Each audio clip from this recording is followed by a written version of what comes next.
Good evening, and thank you for joining us tonight at 5. I'm Ann Trujillo. And I'm Shannon Ogden. Tonight, Las Vegas police say the man who killed 59 people set up cameras inside and outside his hotel suite to monitor authorities when they moved in. And these photos are the first look inside the shooter's hotel room, and you can see the doors blown out and guns on the ground. Tonight, the city of Las Vegas is holding vigils for the 59 lives lost and the more than 500 injured. And we continue to hear stories of heroism and survival. One concert bartender described why she stayed with the shooting victim as he died in her. I didn't want him to be there alone. There was another guy that was by us. His wife had been shot and killed, the mother of his 3 kids, and he never left her side. And I didn't want Jordan to not have somebody with him. Now, one of those killed had just moved to the Denver area this year. And tonight, we are learning more about the life of Christopher Roybal.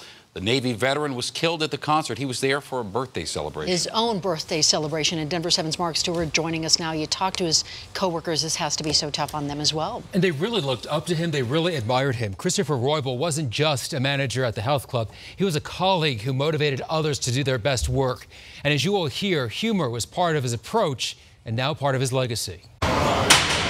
There's a void inside the Crunch Fitness in Aurora. Complete shock and I didn't believe it. Longtime company employee Christopher Roybal was supposed to start a new role at the gym this week. I was looking forward to working with him. That's why, I took a hit.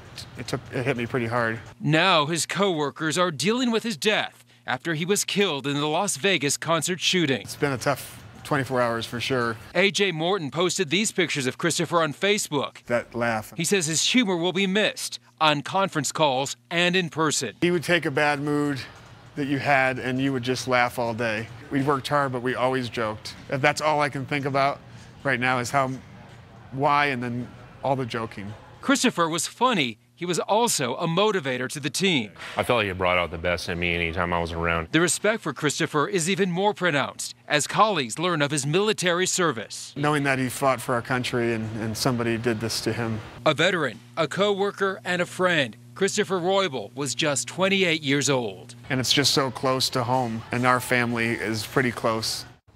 Roybal was with his mother at the concert. She escaped and was not hurt. I'm Mark Stewart, Denver 7. Thank you, Mark. And tomorrow there will be a candlelight vigil for all 59 victims of this tragedy at Denver City Park near the Pavilion. This is being put together by the family of Angela Gomez. They call her Angie. She was killed in the shooting. She has cousins here in Denver, so that vigil tomorrow night is from 7 until 9. President Trump praised the police response in Las Vegas, and he says today the U.S. will be talking about gun laws, quote, as time goes by. Well, late night host Jimmy Kimmel broke down last night talking about the shooting in his hometown of Las Vegas, and he disagrees with people who say nothing could have prevented this tragedy. When someone with a beard attacks us, we tap phones, we invoke travel bans, we build walls, we take every possible precaution to make sure it doesn't happen again. But when an American buys a gun and kills other Americans, then there's nothing we can do about that. And he ended the monologue with the photos of 56 senators who did not want to close loopholes on background checks after the Pulse shooting in Orlando.